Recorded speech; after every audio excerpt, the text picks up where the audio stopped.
Hello everybody. This is the sump setup that I've been doing for you. I haven't did much updates on it because it was just simple upgrades, simple fixes. I raised it by 5 inches, so now I have more than enough room to get my hand underneath here. Plenty of room.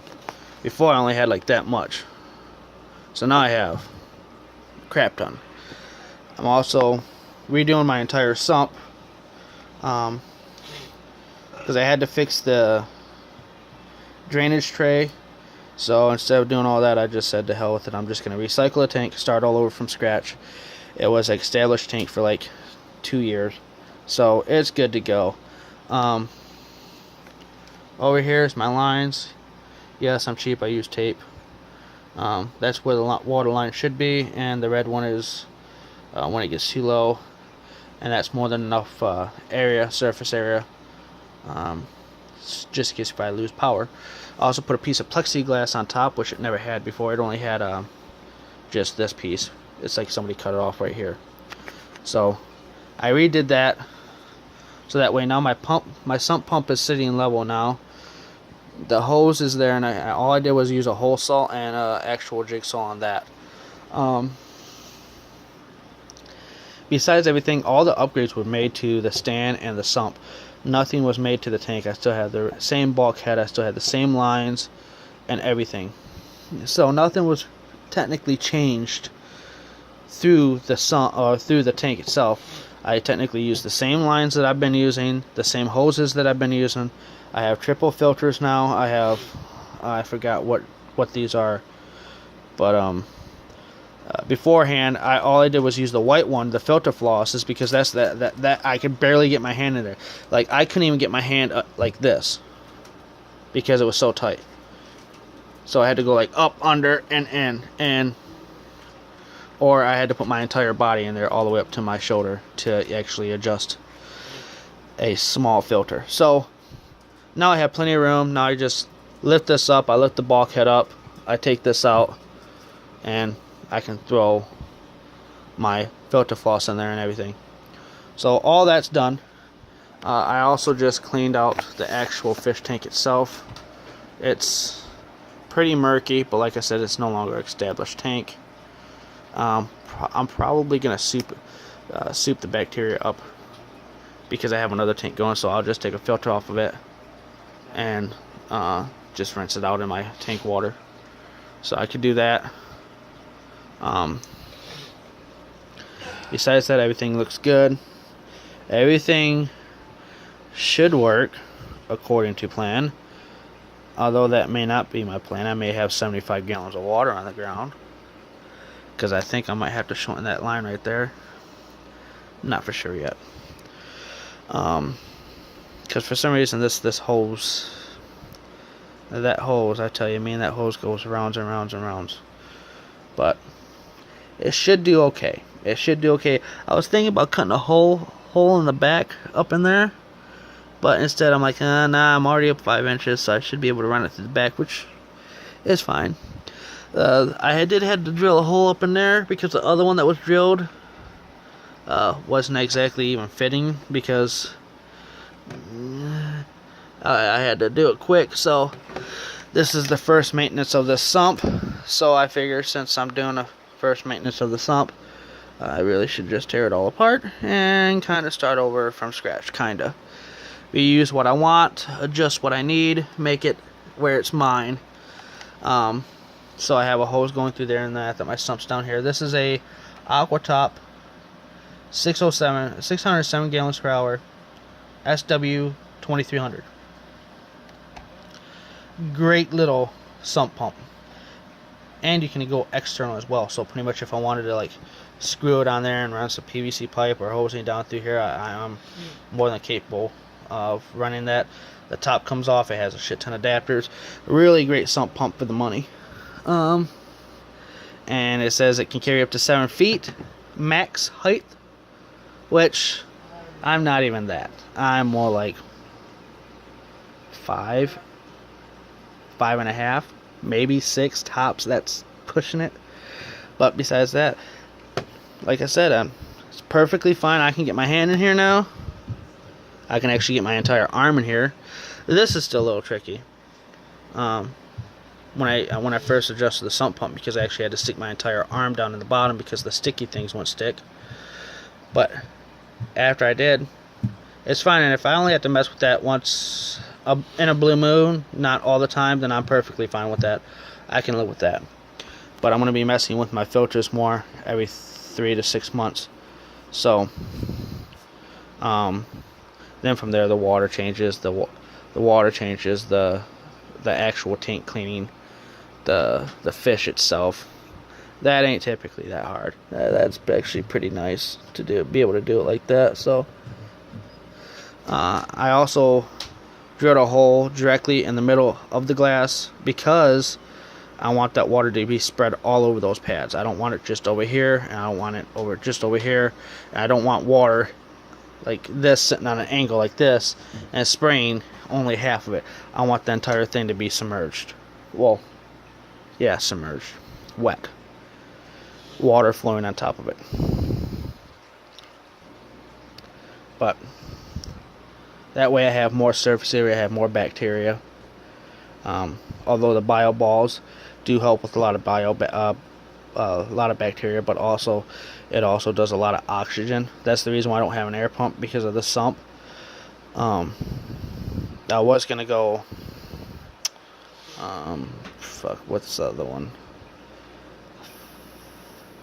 I forgot the other sump setup that I was going to use, but instead of using that, I decided just to reuse this one, just because it's simple, it's effective, it works.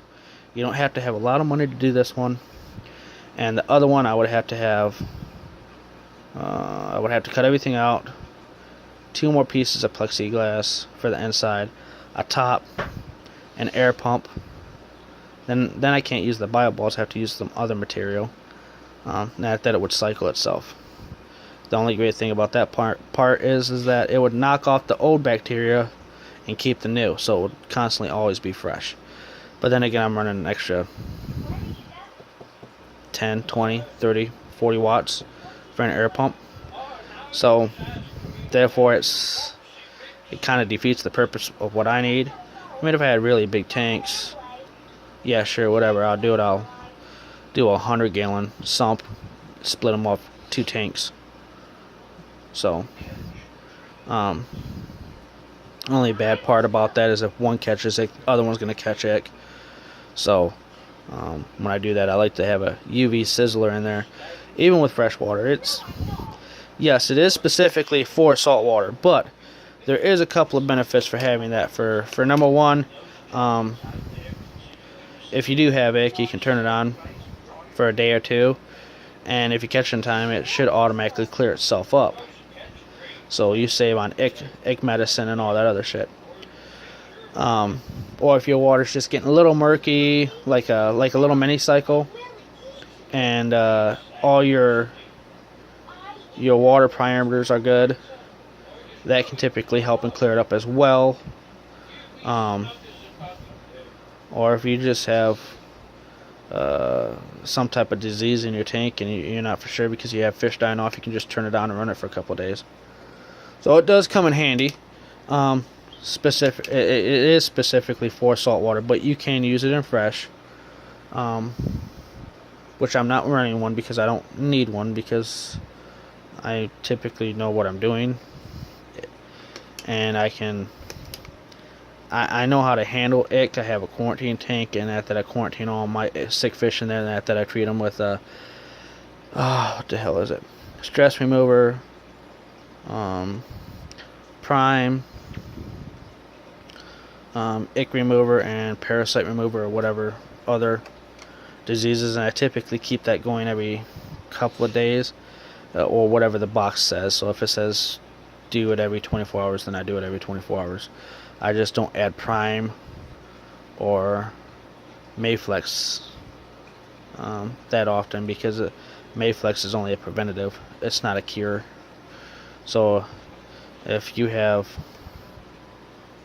fish in your tank and you just want to make sure that they're all healthy, then you can just give them a little Mayflex and Give them a little bit of prime, give them a little bit of salt, give them a little bit of stress coating, or not stress coating, but yeah, I think it's called stress coating. I gotta look at the bottle, but it's called stress coating, which pretty much keeps the slimy stuff on the side of the fish. If they don't have slimy stuff on them, then they're not healthy. So, but I take precautions. Every fish I get, I quarantine take. No questions asked. Unless if it's a fish that I know how it was raised, how it was maintained, how the owner before me took care of the fish in his tanks, then I may gamble.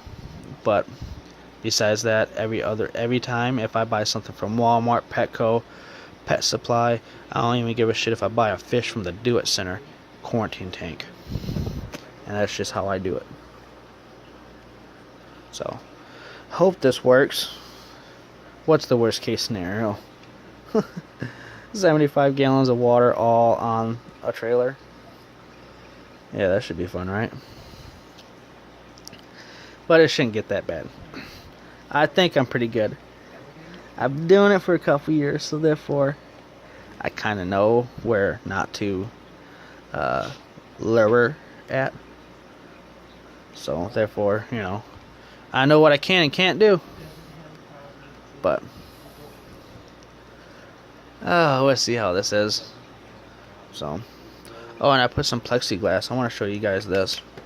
Put some plexiglass on this because I didn't want to buy new lids, and these were only like $8. But I put plexiglass on there because there was a big ass hole that I cut out before I had this tank for hang-on back filters.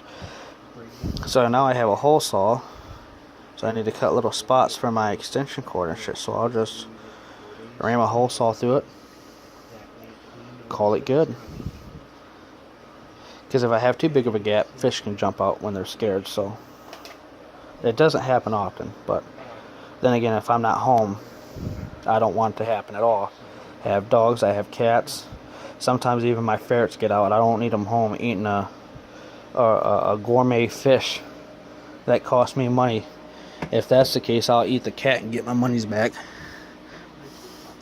So, we'll talk to y'all later. Oh, I wanted to show you my little thing over here. Like I said, it's all built off of PVC piping. Nothing to it, really. I'm sorry that I'm angling the camera sideways, and I'm sorry for it.